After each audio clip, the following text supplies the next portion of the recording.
बिस्मिल्लाहिर्रहमानिर्रहीम। अस्सलाम वालेकुम। कैसे हैं आप सब लोग? उम्मीद करती हूँ आप भी मेरी रेसिपी को खूब इंजॉय कर रहे होंगे।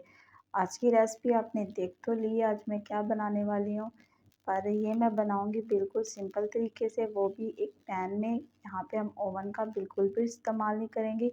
जो ख़वातीन के पास ओवन नहीं है तो वो बिल्कुल सिंपल तरीके से पैन में केक आप बआसानी घर पर बना सकेंगी।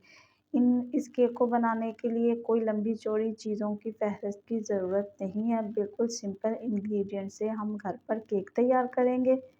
तो बहुत ही सिंपल ये रेसिपी है, बहुत ही आसान है, बहुत ही डिलीशियस ये केक तैयार होता है। आप घर पर अपने बच्चों को बनाकर दीजिए या मेहमानों की आमद पे बनाइए, या फिर किसी भी खुशी के मौका पर आप ये केक बिल्कुल बआसानी तरीके से एक पैन में तैयार कर सकते हैं। इस रेसिपी को बनाने के लिए कोई मुश्किल काम नहीं है, बहुत ही सिंपली रेसिपी है। चलिए स्टार्ट करते हैं रेसिपी को। सबसे पहले हमने एक रूम टेम्परेचर पर एक अंडा लेना है, सिंपल जो हम अंडा लेते हैं। यहाँ मैं बीटर से बीट कर रही हूँ, आप सिंपल मिक्सर से भी इसको अंडे को बीट कर सकते हैं। अगर नहीं बीटर है आपके पास, अगर बीटर है तो आप बीटर का भी इस्तेमाल कर सकते हैं। अगर आपके पास जूसर का जग है तो आप जूसर के जग में भी बना सकते हैं।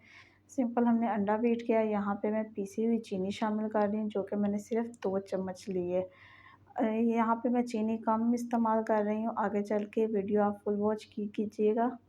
आगे भी मैं चीनी का इस्तेमाल करूँगी, इस तरह से हमारी चीनी पूरी हो जाएगी इस बैटर के हिसाब से। यहाँ पे मैंने आधा कप दूध का शामिल किया। दूध हमने रूम टेम्परेचर पे लेना, ना हमने ठंडा लेना, ना ही हमने गरम लेना, हमने नॉर्मल दूध का यहाँ पे इस्तेमाल करना है। इसको भी हमने अच्छे से मिक्स कर लिया। फिर यहाँ पे मैंने एक छोटा चम्मच वनीला एसेंस का शामिल किया, इसको भी अच्छे से हमने मिक्स किया। फिर यहाँ पे मैंने 100 ग्राम मैदा लिया, इसको भी अब हमने अच्छे से मिक्स कर लिया। यहाँ पे हमने कोई फोमी नहीं बनानी, कुछ भी ऐसा नहीं करना, बिल्कुल सिंपल हमने इसको एक-एक चीज़ को बीट करते जाना और हर चीज़ एक-एक बाय वन स्टेप हमने शामिल करते जाना है। यहाँ सबसे लास्ट में हम ऑयल शामिल करेंगे। ऑयल ले लें आप, मक्खन ले लें, घी ले लें, कुछ भी आप ले सकते हैं। यहाँ पे अब मैं 1 चम्मच बेकिंग पाउडर का इस्तेमाल करूँगी। आप देख सकते हैं मैंने फुल भर के नहीं लिया। 1 चम्मच हमने लेना यहाँ पे ऑयल का, और यहाँ पे अब दूसरा चम्मच आएगा। 2 चम्मच सिर्फ हमने यहाँ पे ऑयल के शामिल किए हैं। अगर आप घी लेंगे तो घी 1 चम्मच ही शामिल होएगा, लेकिन बड़ा चम्मच होना चाहिए घी का।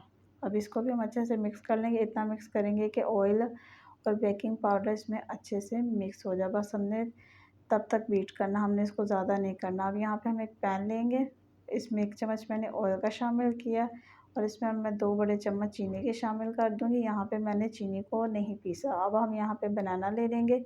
बनाना आप अपनी मर्ज़ी से 2 या 3 ले सकते हैं, यहाँ पे मैंने 2 लिए। अब ये जो हमने बैटर तैयार किया था, इस बैटर को हम डाल के ढक के अच्छे से 20 से 25 मिनट के लिए लो फ्लेम पे रखना, हमने हाई यहाँ पे बिल्कुल भी नहीं करना। अब यहाँ से मेरे 20 से 25 मिनट हो चुके हैं, तो अब हम एक चम्मच की मदद से इसके किनारों को सेपरेट कर लेंगे। आप देख सकते हैं नीचे बहुत ही ज़बरदस्त माशाल्लाह कलर है। अब हम इसके ऊपर एक प्लेट रखेंगे और इसकी साइड चेंज करेंगे। अब इसी पैन में दोबारा इसको सिर्फ 5 से 7 मिनट, अगर आप ज़्यादा इसको डार्क कलर देना चाहते हैं तो हाँ 10 मिनट, इससे ज़्यादा नहीं। यहाँ पे मैंने 7 मिनट के बाद केक को चेक किया, ये आप देख सकते हैं बहुत ही ज़बरदस्त इसमें कलर आया। अब मैं इसको एक प्लेट में निकाल लूँगी, सर्व कर लेंगे। आप देख सकते हैं माशाल्लाह बहुत ही सॉफ्ट केक और बहुत ही मज़े का बना है, और इतना खुशबूदार। आप भी जब ये केक तैयार करेंगे तो आपके भी हमसाए आपसे ज़रूर पूछेंगे कि आज आपने घर पे क्या स्वीट डिश बनाई है। ये आप देख सकते हैं नीचे भी बहुत प्यारा कलर आ गया, और इसकी दूसरी साइड पे भी बहुत ज़बरदस्त ये कलर आया। आपने इसमें बनाना अपनी मर्ज़ी से भी शामिल कर सकते हैं, कटिंग करके आप शामिल करना चाहें या मैश करके शामिल करना चाहें, जिस तरीके से मर्ज़ी शामिल कर सकते हैं। आपको भी ये रेसिपी मेरी ज़रूर पसंद आई होगी। अगर आपको भी ये केक बहुत ही मज़े का लग रहा है तो ज़रूर मेरी वीडियो को लाइक कर दीजिए। चैनल पे न्यू है तो चैनल को भी सब्सक्राइब कर दीजिए, और मेरी वीडियो को ज़्यादा से ज़्यादा अपने फ्रेंड एंड फैमिली के साथ शेयर कीजिए, और मुझे दुआओं में याद रखिएगा। और मेरे चैनल को सब्सक्राइब कर दीजिए ताकि आपको आने वाली मज़े-मज़े की वीडियो मिलती रहें। मिलते हैं किसी अगली अच्छी वीडियो के साथ। अल्लाह हाफ़िज़।